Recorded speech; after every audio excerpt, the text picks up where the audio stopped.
ಬಿಡು ಮಾಮ, ಸಾಯೋವರೆಗೂ ಅವ್ನು ನಿಮ್ಮನ್ ಮರೆಯಲ್ಲ. ಆತ ಹೆಣ್ಮಕ್ಳು ಪ್ರಪಂಚದಲ್ಲಿ 3 ಜನರ ಮಾತನ್ನ ಮಾತ್ರ ಕೇಳೋದು. ಹೌದಾ? ಆ 3 ಜನರು ಯಾರು ಗುಂಡ? ಟೈಲರ್, ಫೋಟೋಗ್ರಾಫರ್ ಮತ್ತೆ ಬ್ಯೂಟಿ ಪಾರ್ಲರ್ ಅವ್ರು. ಮತ್ ಯಾವ ನನ್ ಮಗಂದು ಕೇಳಲ್ಲ. ಯಾಕೆ ಬೇಜಾರಲ್ಲಿದ್ಯಾ ಗುಂಡ? ಏನಾಯ್ತು? ಎಲ್ಲಾ ಹುಡುಗರು ಒಬ್ರಿಗೊಬ್ರು ಹೃದಯ ಕೊಡ್ತಾ ಇದಾರಂತೆ ಮಾಮ. ಓಹ್, ನಿನ್ಗೆ ಯಾರು ಕೊಟ್ಟಿಲ್ವಾ?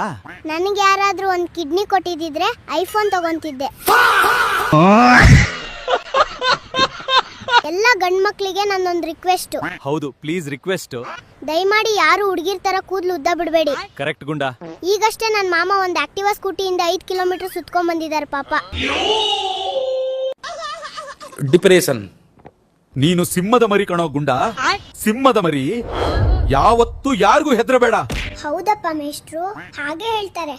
ನೀನ್ ಯಾವ್ದೋ ಪ್ರಾಣಿ ಹುಟ್ಟಿರ್ಬೇಕು ಅಂತ. ಚಿಲ್ರೆ ಇರೋರು ಮಾತ್ರ ಬಸ್ ಹತ್ತಿ.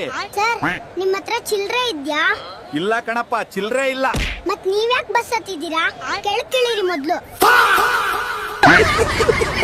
ದಿನ ನಾವ್ ಹೊರ್ಗಡೆ ಹೋಗ್ಬೇಕಾದ್ರೆ ಅದನ್ ತನ್ನಿ ಇದನ್ ತನ್ನಿ ಅಂತ ಕಿರಿಕಿರಿ ಮಾಡ್ತಿದ್ರೆ ನಾವೊಂದ್ ದಿನ ಹೋಗಿ ಸಮುದ್ರಕ್ಕೆ ಆಡ್ತೀನಿ, ನೋಡ್ತಾ ಇರು. ಪರವಾಗಿಲ್ಲ ರೀ, ಸಮುದ್ರದಿಂದ ಮೇಲ್ ಬರ್ಬೇಕಾದ್ರೆ ಮೀನ್ ತಗೊಂಡ್ ಬನ್ನಿ. ಅಮ್ಮ, ಈ ಕರಿಮೆಣಸಿಗೆ ರೇಟ್ ಎಷ್ಟಮ್ಮ? ತುಂಬಾ ದುಬಾರಿ ಆಗ್ಬಿಟ್ಟಿದೆ ಗುಂಡ.